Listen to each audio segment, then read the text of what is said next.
Bismillahirrahmanirrahim. Assalamualaikum warahmatullahi wabarakatuh. Waalaikumsalam warahmatullahi wabarakatuh. Semangat pagi. Pagi, semangat pagi, hurra.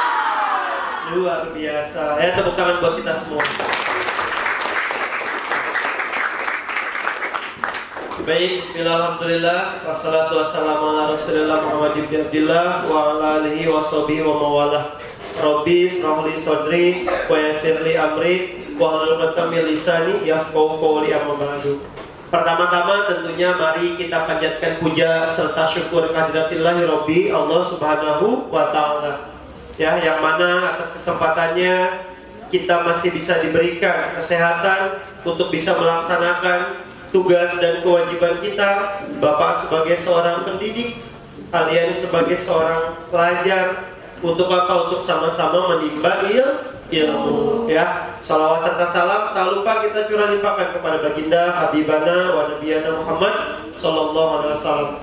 Mudah-mudahan tersampaikan juga kepada para keluarga, para sahabat, para tabi'in tabi'at, serta senantiasa kita diakui sebagai umatnya. Amin ya rabbal alamin. Baik, anak-anak semuanya sehat? Sehat. Apa kabar semuanya hari ini? Baik, alhamdulillah. Ya, kembali lagi bersama Bapak hari ini untuk belajar apa? Untuk belajar?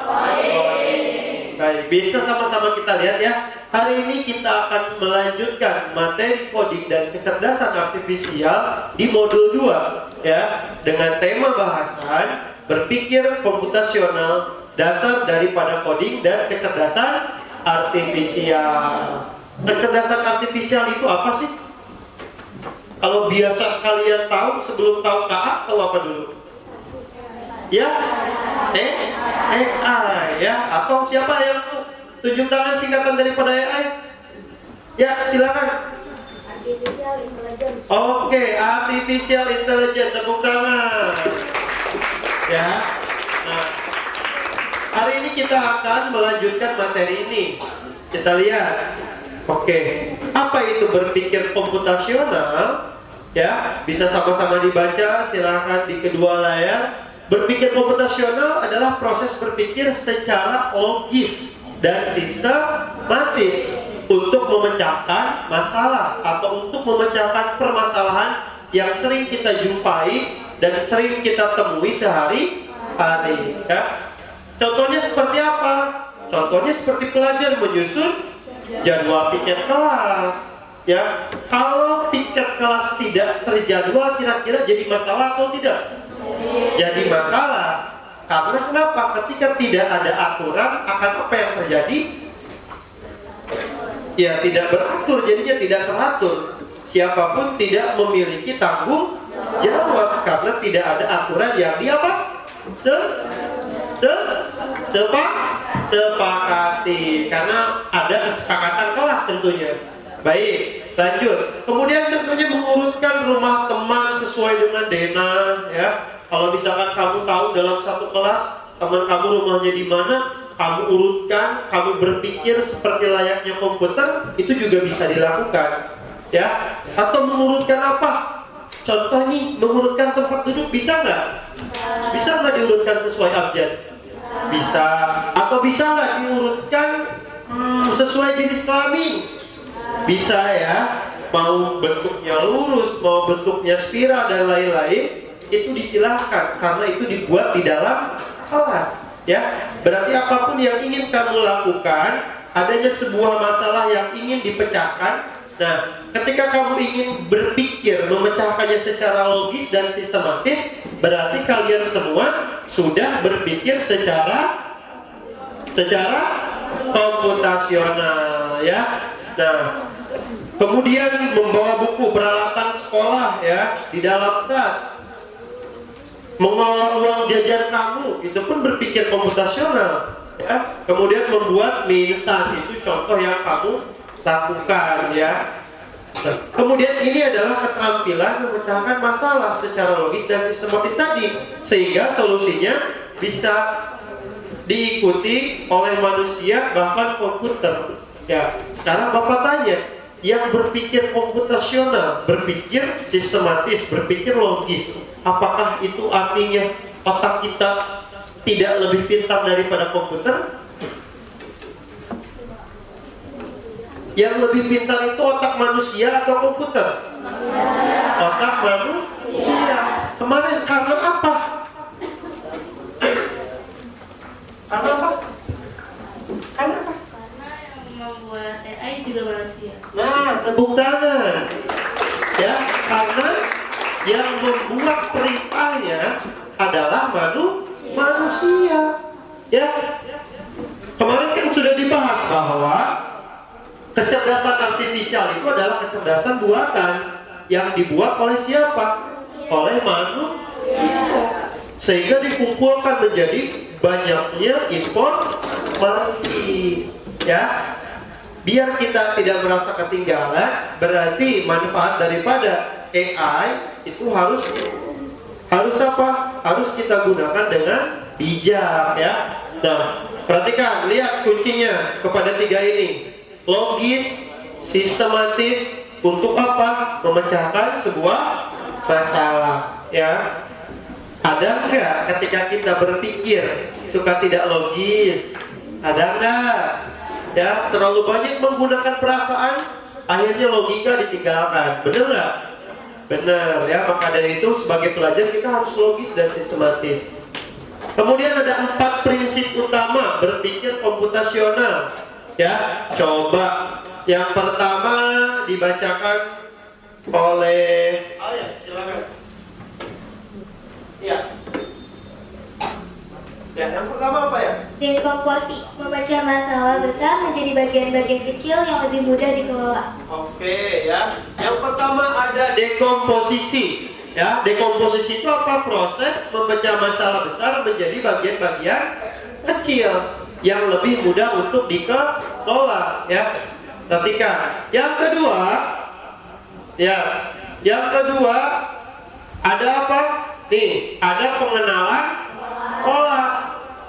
Ya, jadi mencari kesamaan atau pola yang berulang dari masalah-masalah yang berbeda. Ya, yang ketiga ada berpikirnya algoritmik. Ya, apa? Membuat langkah-langkah sistematis. Contohnya resep untuk menyelesaikan sebuah permasalahan atau masalah. Nih, yang keempat ada abstraksi, ya, ada fokus pada informasi penting dan mengabaikan detail-detail yang tidak relevan. Ya, oke, nanti kita akan ada contohnya. Next dulu. Nah, ini contoh langkah-langkah dekomposisi, ya, untuk memecahkan masalah dari mulai. Nah, ini dari mulai yang pertama. Masalahnya adalah mengadakan pesta ulang tahun. Ya, kamu diberikan tanggung jawab untuk menjadi panitianya, semisal. Ya. Nah, bagian-bagian kecil ini yang harus kamu lihat. Yang pertama, harus apa dulu berarti? Oh, memilih tempat dulu. Oh, di mana ya kira-kira pesta ulang tahun aku? Yang kedua apa? Oh, mengundang teman. Yang ketiga, menyiapkan makanan. Yang keempat, menentukan permainan. Karena kalau nggak ada permainan di dalam sebuah pesta ulang tahun, rasa-rasanya boring, ya. Ya nggak? Kamu datang, ngasih ucapan selamat, potong kue, makan, terus pulang. Boring nggak? Boring. Harus ada permainan. Biasanya apa? Tukar kado, ya. Atau games-games sederhana tapi bermakna, itu bisa dilakukan. Ini bagian-bagian kecil ini adalah bentuk dari dekomposisi, yakni kamu memecahkan masalah dari yang satu masalah pesta ulang tahun sampai kamu pecahkan sehingga menjadi beberapa apa? Bagian, ya. Oke, lanjut. Nah, yang kedua ada pengenalan pola. Pengenalan pola ini adalah mencari hal yang sama atau berulang. Jika kamu melihat pola 2, 4, misalkan 6, 8, kamu tahu selanjutnya adalah 10. Berarti pola yang digunakannya adalah ini pola matematik deret angka penjumlahan. Berapa kali penjumlahannya? Berapa kali? Berapa yang dijumlahkan? Dua kan? 2 tambah 2 hasilnya 4, 4 tambah 2 hasilnya 6, 6 tambah 2 8, 8 tambah 2 10 dan seterusnya. Nah ini pola yang harus kamu ketahui. Kemudian pola ini membantu kita menggunakan solusi yang sudah ada. Ya, jadi kamu bisa semisal ya, deret angka bilangan kelipatan 3 berapa aja berarti setelah 3? 6, setelah 6 9, setelah 9 12 dan seterusnya. Kamu tahu kan? Ya, paham ya.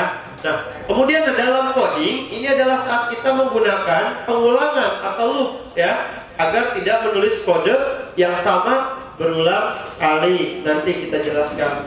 Kemudian yang ketiga ada proses abstraksi ya. Fokus pada inti masalah. Seperti saat kamu menebak benda dari deskripsi, kamu hanya ambil kata kunci penting ya. Abstraksi itu adalah proses penyaringan bisa disebut ya, filterisasi ya. Jadi kamu contoh, ketika kamu mendapatkan sebuah informasi dari cerita teman kamu pasti saring dong, mana yang informasi penting, mana yang menurut kamu nggak penting ya. Jadi informasi yang nggak penting itu kamu buang tuh dari pikiran kamu.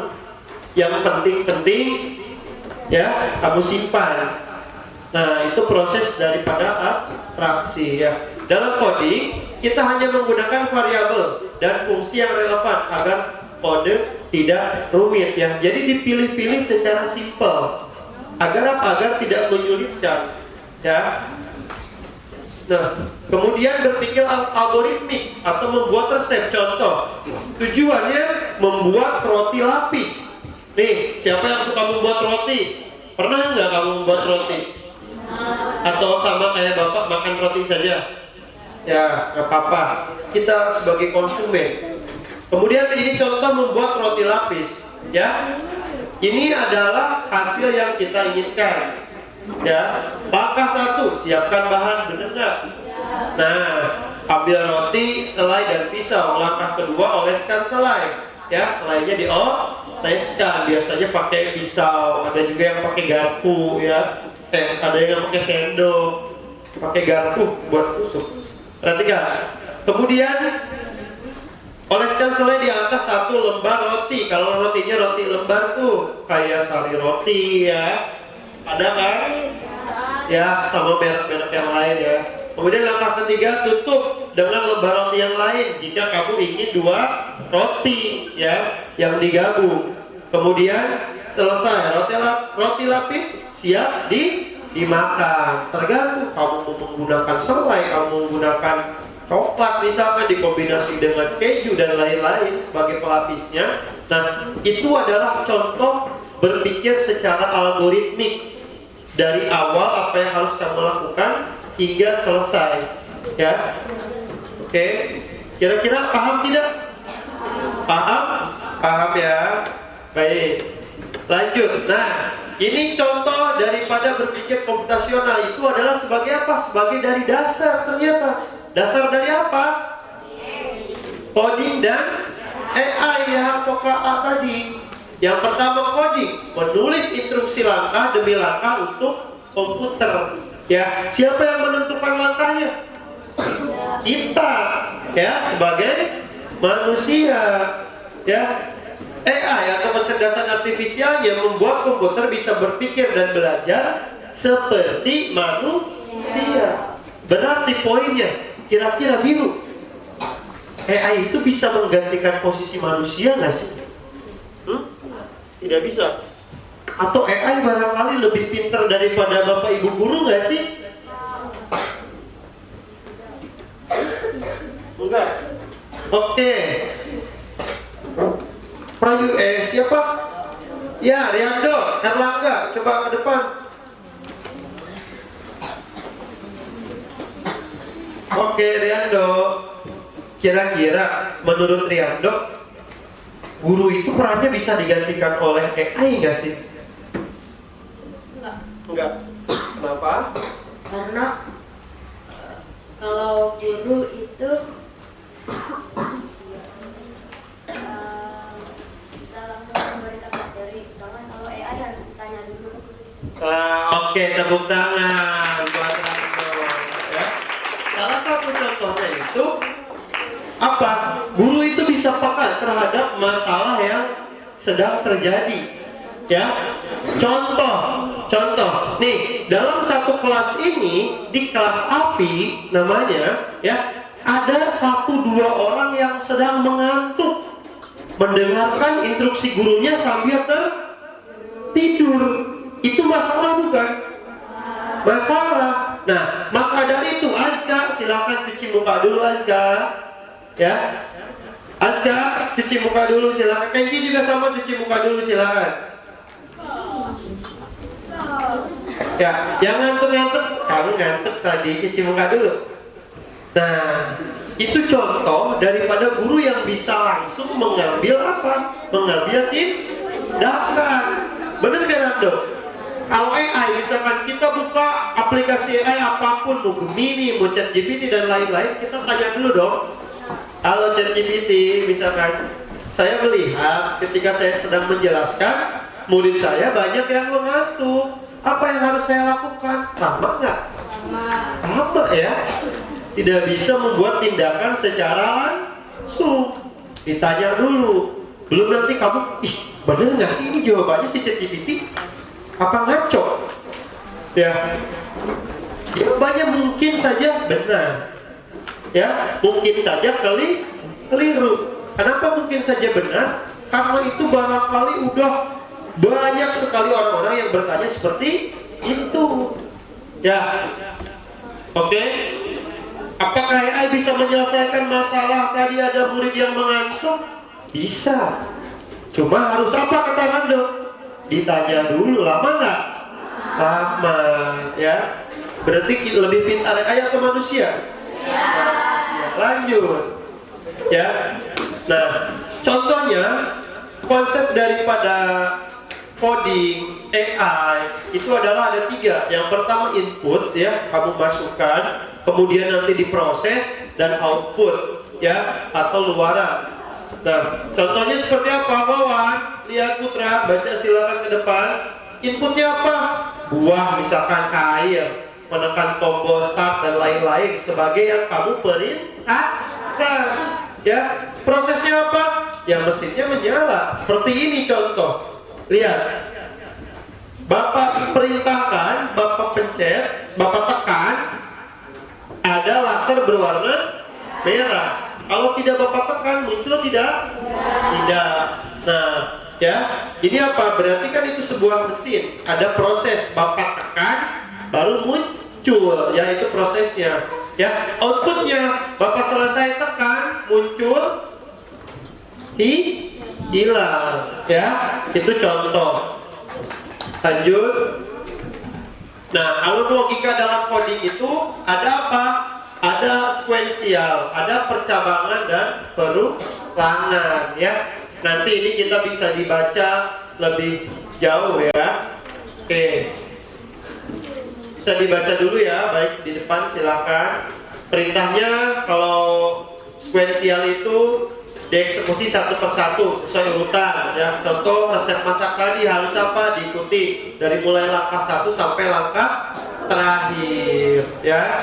Kemudian ada percabangan pilihan, ya. Jalur berbeda berdasarkan kondisi. Contoh, jika hujan maka bawa payung, ya. Kemudian jika tidak, perlu nggak kira-kira payung jika tidak hujan?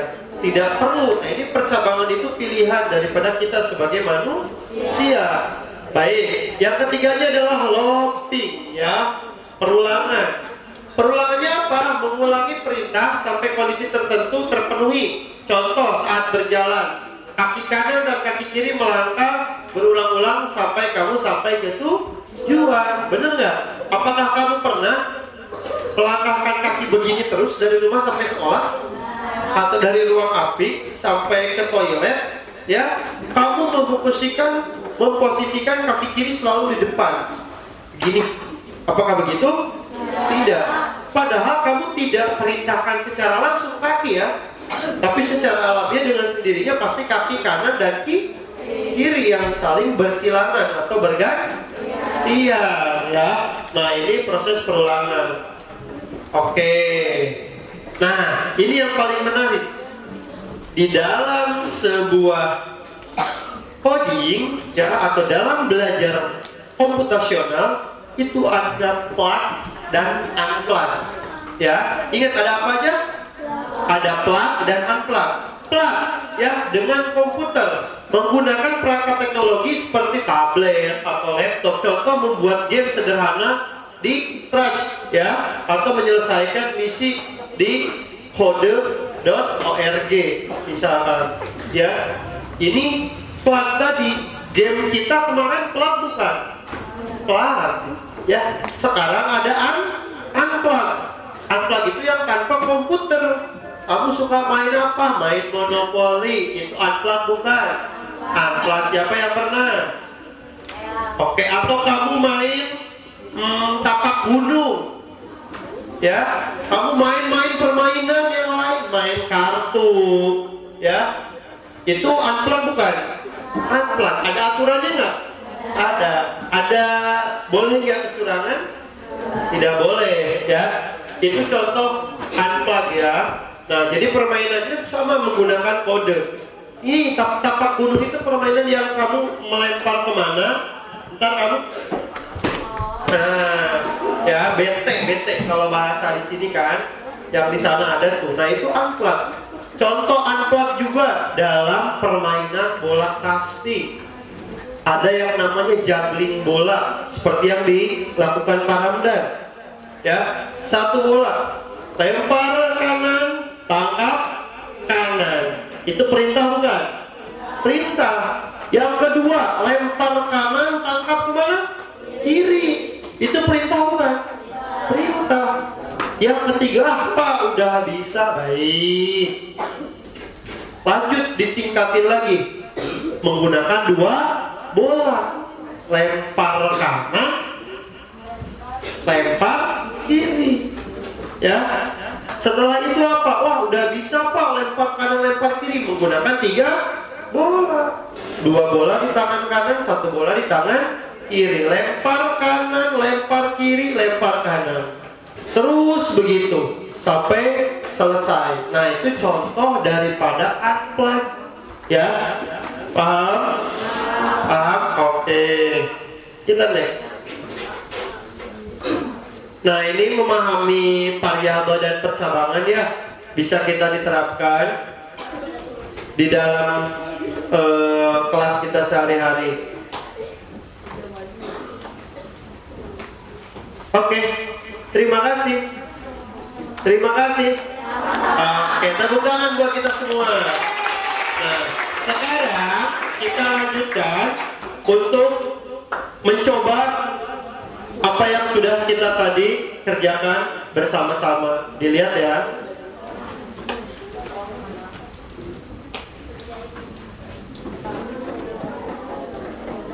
Kita main, oke?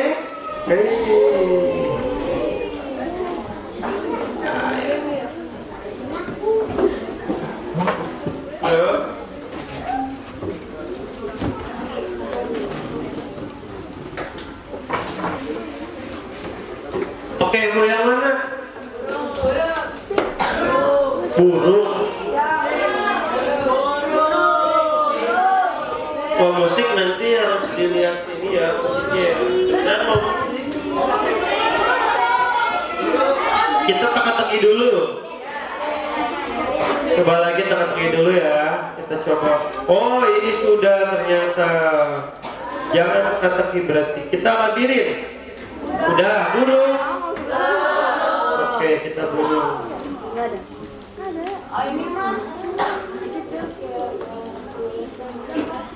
Mau ini udah. Ya, siapa yang bisa silakan maju ke depan. Ya, silakan. Ayo, Wawan. Wawan bisa silakan ke depan.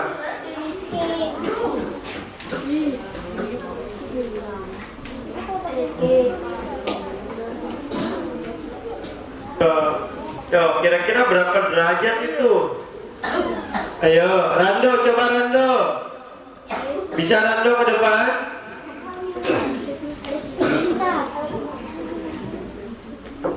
Kira-kira berapa derajat supaya si burung bisa menggapai? Ya bisa aja langsung, itu bisa. Ya. Oh, itu bisa.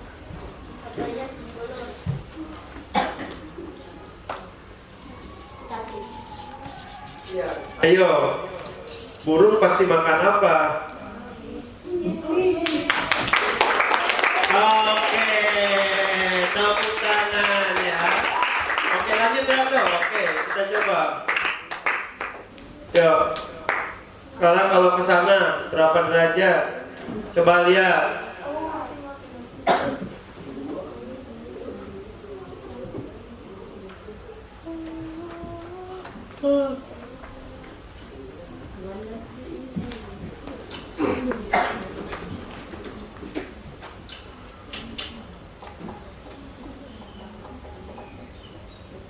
Coba jalankan program. Yakin?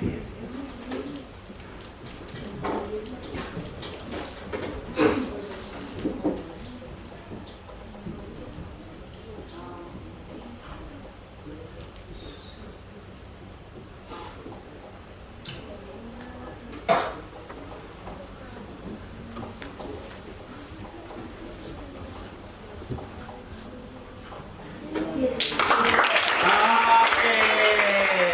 Ya, tepuk tangan buat Rando. Oke, Rando cukup tos. Keren. Ya. Oke, siapa yang berani ini? Ada yang bisa? Ayo. Tantangannya semakin sulit. Ini baru ada di level 3. Ayo, siapa Widya bisa? Belum. Tira?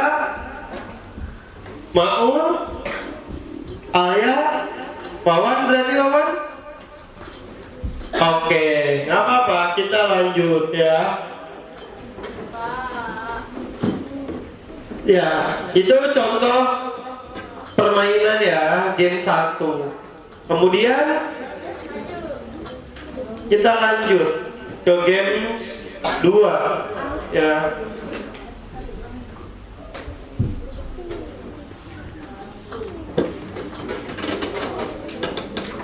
Nah, ini tadi yang membuat apa? Membuat kode.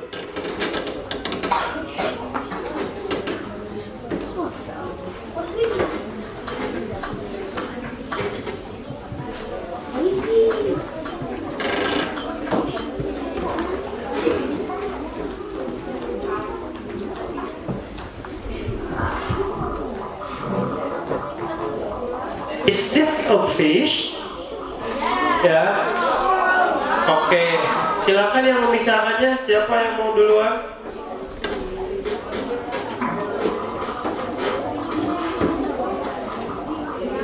Ya, jadi akan apa? Akan diidentifikasi nih sama si alat. Ya, ikan atau bukan ikan. Ini sebagai informasi. Ayo, coba silakan. Perempuan sekarang. Ya, coba Syafira maju ke depan. Oke, Syafira, ayo silakan.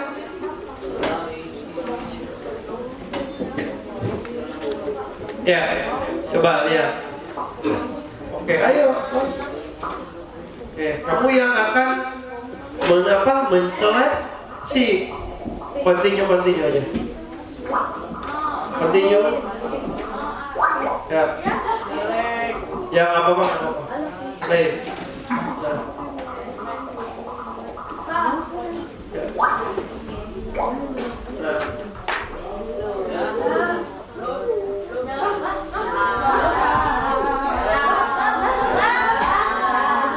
Oke, nggak apa-apa. Nah, oke, stop.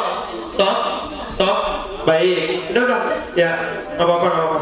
Continue aja, continue. Nah, berarti apa? AI pun bisa sama dalam menselesaikan. Padahal tadi Syafira baru membuat berapa? 3, menentukan ikan atau bukan ikan. Tapi ternyata malah jadi banyak yang sudah dia seleksi, ya enggak? Dia kasih label. Bahkan yang katanya ikan dia, yang bukan ikan pun dia labelin ikan. Nah, maka dari itu kita sebagai manusia harus lebih pintar, dan tentunya kita semua lebih pintar ya. Oke. Games terakhir.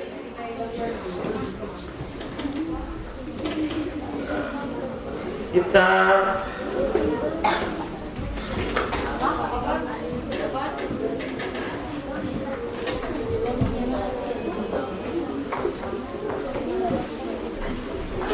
baik, lihat ya, kita save different.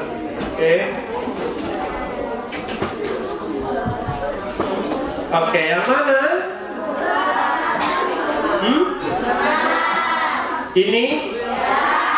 Ini kan semuanya donat. Tuh ya, coba silakan pilih gantian, ayo CG maju ke depan. Ayo, yang mana CG?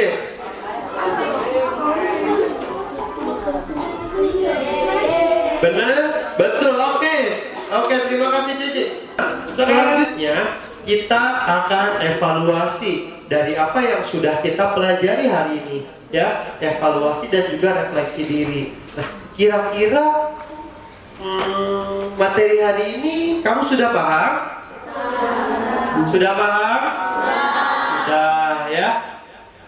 Berpikir secara komputasional itu berpikir secara apa? Coba. Ayo, berpikir secara apa mau lihat?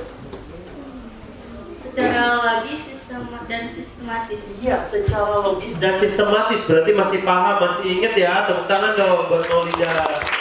Ya. Nah, kemudian ya, kita harus bisa menerapkannya ketika kita ingin menggunakan berpikir secara komputasional di dalam kehidupan sehari-hari. Agar apa? Agar langkah kita, perjalanan kita itu menjadi sistematis ya, berurutan, tidak kacau ya. Kalau tidak berurutan artinya kamu akan kacau karena tidak ada aturan yang jelas ya. Nah, itu tadi berpikir komputasional, berpikir secara logis dan sistematis. Nah, selain itu kira-kira penting nggak sih berpikir komputasional itu untuk kita gitu sebagai seorang pelajar? Penting tidak? Penting ya. Nah, maka dari itu ayo kita sama-sama belajar. Ketika Bapak ada yang kurang, karena kalian kan mainannya udah lebih pintar, udah main Roblox yang lebih sulit dari game tadi, bener tidak? Ya, udah main FF ya, walaupun tidak ada pintunya, tapi kan kamu tetap main. Kamu bisa menggerakkan si orang ke kanan, ke kiri, melihat musuh yang menyerang kamu. Kamu bisa tiarap, bener ya. Atau kamu yang main GTA misalkan ya, gonta ganti, dikit-dikit di kode tiba-tiba ada pesawat, bener nggak? Kode tiba-tiba ganti mobil ya, GTA dong, bener nggak? Kode tiba-tiba kamu bisa terjun ke laut, bisa berenang, bener nggak? Bener ya. Siapa yang main GTA? Ada main GTA? Nah, ya nggak? Nah, kamu pernah berpikir gak bahwa GTA itu adalah sebuah coding? Karena adanya kode dong. Kamu gerak pakai apa aja, bener nggak? Teman Bapak dulu ada yang sampai beli kode GTA biar nggak lupa. Jadi dia print, biar pencet ini segitiga kotak eksternal jadinya mobil baru dan lain-lain. Itu sebuah kode ya. Oke? Tapi itu tidak bisa dong kita gunakan sehari-hari ya. Karena itu sebuah permainan ya. Oke, sampai sini semuanya ada yang tanyakan? Cukup mengerti? Oke, kita kembali lagi di pertemuan berikutnya. Sebagai refleksi, ingat penggunaan coding dan AI harus kita lakukan dengan bijak ya. Kalau kamu nyari soal di AI ya, ingat harus tahu langkah-langkah penyelesaiannya. Jangan sampai cari, salin, kumpulkan, nanti kamu tidak tahu apa ya. Siap semuanya? Bisa? Oke, bagus. Tepuk tangan lagi buat kita semua.